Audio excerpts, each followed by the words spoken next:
ఒరే అప్పరా, చిన్న టాళ్ళల్లో షాప్ దింపేశారా? చేసామండి. మరి ఆ పెద్ద టాళ్ళల్లో రొయ్యలు దించి కోల్డ్ స్టోరేజీకి తోలేరా? తోలేమండి. ఏటేజ్ ఏమాత్రం వచ్చింది? 8 టన్నులండి. అమ్మాయి గారండి. ఏంటమ్మా పూటుగా దీన్ని ఏడపొట్ట నిద్రకి నీచు కొంపులోకి వచ్చావేంటి? జీవితం అంటే అసహ్యం పుట్టి అప్పారావు ఇక్కడ దూక్తూ చచ్చిపోతారా? అమ్మా మరి 20లో 60 మాటలు మాట్లాడేస్తున్నావు.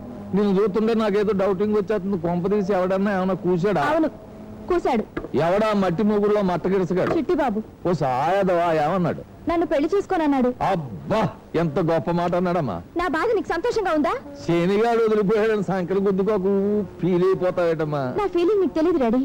నా మనసు ఎప్పుడో ఆయనకి ఇచ్చేశాను. తూ నా బొడ్డు అనుకుని తీసేసుకోమ్మా. తీసేసుకోవడానికి అది ఎరివిచ్చిన గొలుసు కాదు వలసిచ్చిన మనస్సు అంటావు. చూడమ్మా, తాసుపోవం చూసి మలుగుపోవం అనుకుంటున్నావు. అనుభవం మీద చెబుతున్నాను ఇను. లేదా నా ఆస్తిలో పిత్త పరికి కూడా నీకు ఇవ్వను. కట్టుబట్టలతో గడప దాటాల్సి ఉంటుంది అనేగా నువ్వు చెప్పేది? కట్టుబట్టలతో కాదు, అవసరమైతే కట్టుకున్న బట్టలు కూడా విప్పేసి మరీ వెళ్ళిపోతాను. ఆవేశపడిపోకమ్మా. జీవితం అంటే ఏమిటో తెలియని చాప్ పిల్లని, నల్లనివన్నీ కొంగలు తెల్లనివన్నీ కాకులు అనుకునే అమాయకురాల్ని కదా. చూడయ్యా, నువ్వెన్ని చెప్పినా నేను వినదలుచుకోలేదు. నేను జీవిస్తే అతనితోనే జీవిస్తాను, లేదా అలా కొండ మీద నుంచి వెళ్ళి సముద్రంలో దూకి చచ్చిపోతాను అంటావు, అంతేనా? అవును. ఇదే నీ చివరి ఆఖరి డెసిషనా? ఎస్. కన్ఫర్మేషనా? Double yes. 100%? 200%.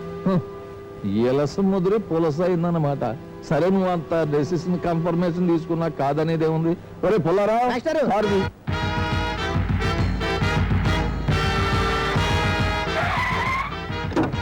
రామా దిగు.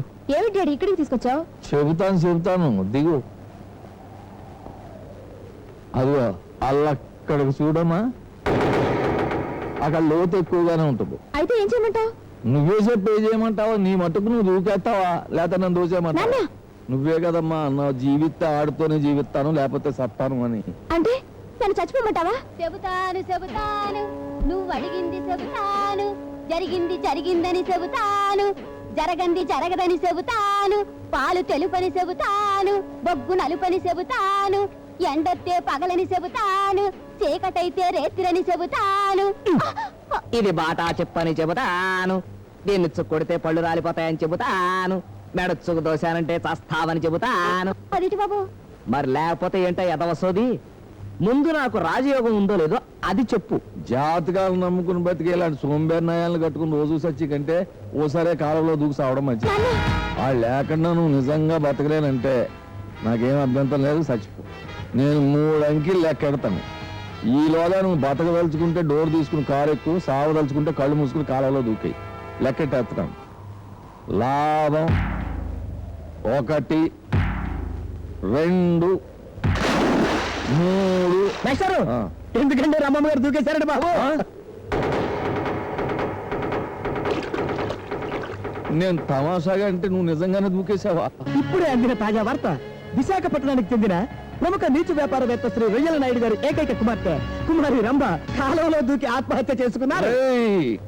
నా కూతురు చచ్చిపోతే ఆనందంగా చచ్చిపోతారండి బాబాయ్. లైఫ్ లో ఎప్పుడు నవ్వనని ఏడుస్తూ సావు. లైఫ్ లో ఇంకెప్పుడు నవ్వరండి బాబాయ్. ఎల్లు, నువ్వు సచ్చైనా సరే నా కూతుర్ని కాపాడే సత్తే నేను బతకలేను. బేగెళ్ళు.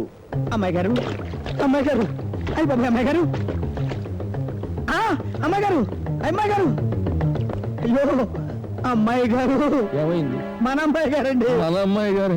అదేనండి మన అమ్మాయి గారు. మన అమ్మాయి గారికి ఏమైందిరా? పోయిందా? లేదండి, బ్రతికే ఉన్నారండి.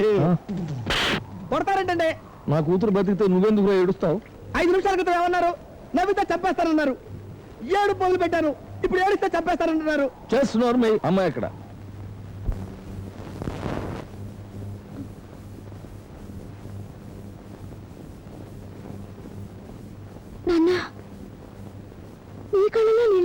నేను కసాయుని కాదమ్మా, కన్ను తండ్రిని.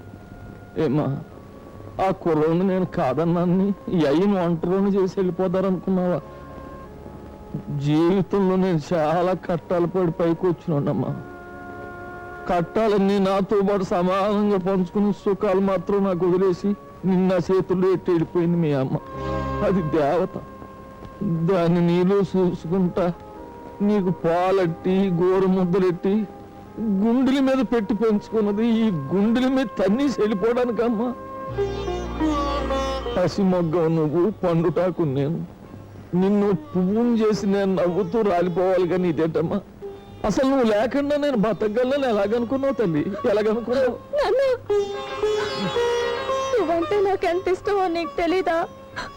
అదేంటో ఆయనంటే కూడా నీ మీద ఉన్నంత ఇష్టం పెరిగిపోయింది నాన్న. అయ్యా, నాకు ఆ అబ్బాయినిచ్చి పెళ్లి చేయవా? కాదనకయ్యా. నువ్వు ఎప్పుడు ఏదడిగినా కాదనలేదు. ఈ ఒక్కటే కాదనాలు అనుకున్నాను, కానీ అలా అనుకున్న కాళ్ళు చేతులు కట్టి పడేసావు. సరే, అలాగే అలాగే చేస్తానమ్మా. ఎలా చేస్తావు? ఆయనంటే నాకు ఇష్టం గాని నేనంటే ఆయనకి ఇష్టం లేదుగా. ఈ రొయ్యల నాయుడు గేలం వేశాడంటే ఆడేంటి, ఆడు బాబైనా పడాల్సిందే, ఇష్టపడాల్సిందే.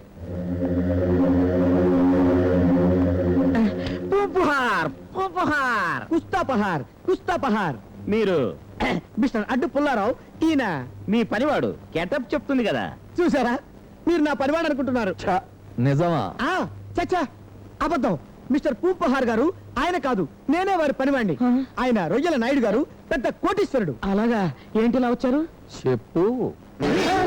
మీ కండల కసకస కోసేసి రొయ్యలకి పీతలకి డిన్నర్ చేద్దామని. నేనేమంత పూపహార్ చేశాను? శుభ్రమైన కుర్రోళ్ళకి తప్పుడు జాతకాలు చెప్పి జనాన్ని రాంగ్ రూట్ అట్టించడం తప్పు కదా. నేనేమన్నా పట్టించాను?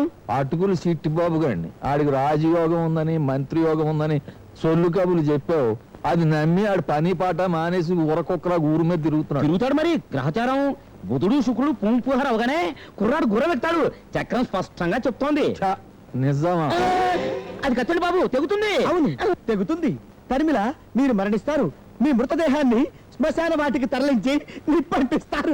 ఇదేం పూంపుహారండి బాబు, నన్ను చంపడం దేనికి? వద్దా? అయితే మాయ గారు చెప్పినట్టు చెయ్యి. ఏం చేయాలి? మా అమ్మాయి జాతకం నేను చెప్పినట్టు రాయాలి. మీ అమ్మాయి జాతకం శాస్త్రం చెప్పినట్టు రాయాలి కానీ మీరు చెప్పినట్టు రాయటం ఏమిటి? అదంతే, లేకపోతే చెప్పు. ఈ బుజ్జిమోడిని రక్తం రుచి చూడాలి, చాలా ముచ్చటపడిపోతుంది. అది అవును రే, నువ్వు వారపొలాలు రాస్తుంటావు ఏ బుక్ లోను.